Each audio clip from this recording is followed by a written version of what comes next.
na tuendelee kuhabarisha na taarifa mbalimbali. Pasina shaka upo salama kabisa.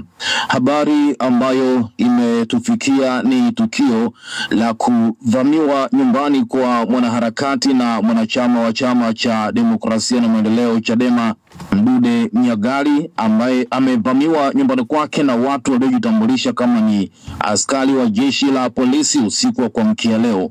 Kupitia video ya kuogofya ambayo inasambaa kwenye mitandao mbalimbali ya kijamii, inaonesha damu zikiwa zimechuruzika kutoka mlangoni nyumbani kwa Mdude Nyagali mpaka barabarani kwa urefu mkubwa mno, ikionyesha ni kana kwamba amepigwa na kuumizwa, lakini pia damu ambazo zimemwagika ni nyingi sana. Tarehe 2 ya mwezi wa 5 2025, katika tukio la kutisha na linalofadhaisha, mwanaharakati wa haki za binadamu na mwanachama wa Chama cha Demokrasia na Maendeleo Chadema Mdude Nyagali amevamiwa usiku huu na watu waliodai kuwa ni maafisa wa jeshi la polisi.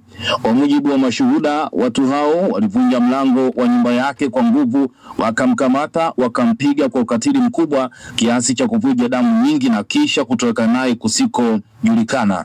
Tukio hili linaibua wasiwasi mkubwa kuhusu matumizi ya nguvu kupita kiasi, ukiukwaji wa haki za binadamu na uwezekano wa vitendo vya kinyume cha sheria kufanywa kwa kivuli cha mamlaka ya dola. Hadi sasa haijajulikana alipo wala hali yake ya kiafya.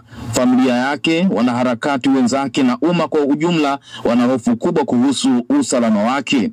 Mashirika ya haki za binadamu yanahimizwa kuchukua hatua za haraka kuhakikisha Mdude anapatikana akiwa salama na wahusika wanawajibishwa. Hii ni taarifa ambayo imetolewa na chama cha Chadema, lakini pia nimeona wakili Jebla Kambore naye pia alitoa taarifa hii baada ya kuchapisha video ambayo inaonesha damu zikiwa zimechuruzika, lakini kubwa ni kwamba Mdude ndo hivyo tayari ameshikiliwa. Advocate Jebla aliandika, Mdude amekamatwa na polisi usiku huu nyumbani kwake, wamevunja mlango na kumpiga sana.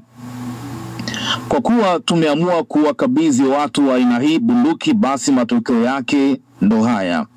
Mungu wetu wa mbinguni, tunakuomba umponye Mdude Nyagali. Kila siku story ni za aina hii haiwasaidii, ila inazidi kuwapa uchungu wa Tanzania.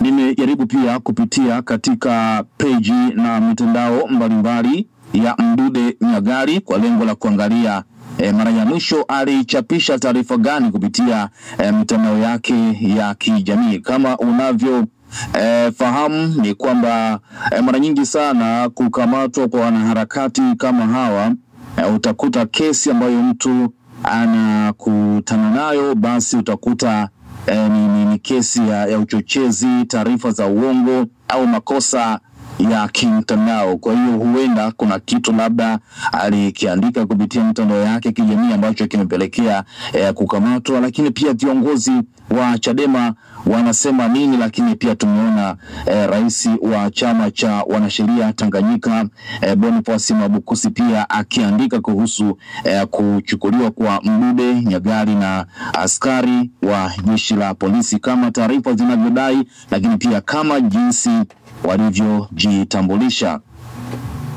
Ukipita katika akaunti ya Mdude, kama nilivyokuambia mara nyingi sana, inategemeana na kitu gani ambacho media alikichapisha kupitia mitandao ya kijamii. Taarifa ambayo inasambaa ni kukamatwa na watu ambao wamejitambulisha kama ni jeshi la polisi. Sasa Mdude kwa siku ya jana, kufuatia tukio la kupigwa la kuvamiwa kwa Padri Kitima, alichapisha taarifa nyingi sana kupitia mitandao yake mbalimbali. Alichapisha taarifa mbalimbali kupitia mitandao yake ya kijamii. Sasa nataka tupitie hizi posti kama 6 za mwisho, halafu mimi unaweza kupata picha ya Mdude kuchukuliwa nyumbani kwake. Tukianza na hii posti ambayo alikuwa ameandika moja kwa moja akiwatarget jeshi la polisi mkoa wa Mbeya, na aliandika kabisa kwamba jeshi la polisi wanamtafuta, yani amekuwa akifuatilia sana nyumba ambayo anaishi. Mdude aliandika kwamba jeshi la polisi mkoa wa Mbeya wanatafuta nyumba ninayoishi, sijui wanataka kuja kutambika au kuniteka.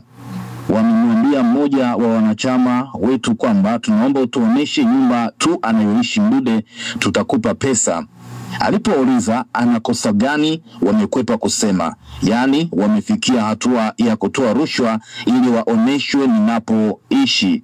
Namba zangu za simu ziko ofisi ya RPC na RCO Mbeya. Wao kama wanaona kuna tuhuma zidi yangu, si wanipigie niende. Kwa nini wananiwinda na kunivizia? Kama lengo lao ni kuniteka, na wapia mbele za Mungu watatangulia kabla yangu. Hata hivyo nimemwambia aliyenipa taarifa anitumie namba ya huyo askari, nimpigie simu mwenyewe moja kwa moja. Mdude Nyagari 7/70 sumu ya miguu. Kama unavyoona, hiki ndicho kitu ambacho alikuwa amekiandika hapa Mdude siku moja kabla, baada ya kupenyezewa taarifa ya kwamba kuna watu ambao wanamtafuta na wameomba waoneshwe nyumba ya Mdude, na akaandika hapa jambo hilo. Lakini posti ya pili, ukiachana na hii, alikuja kuchapisha taarifa za viongozi wa Chadema pamoja na wanachama wa Chadema ambao walishambuliwa siku ya tarehe 24 mwezi wa 4 2025, siku ambayo kesi ya Tundu Lissu ilikuwa inaitishwa mahakamani. Ameandika kwamba utekaji na ukamataji holela wa wapinzani hauwezi kutunyamazisha kupaza sauti kwa unyama huu uliofanywa na polisi, mateso ambayo polisi wanatupa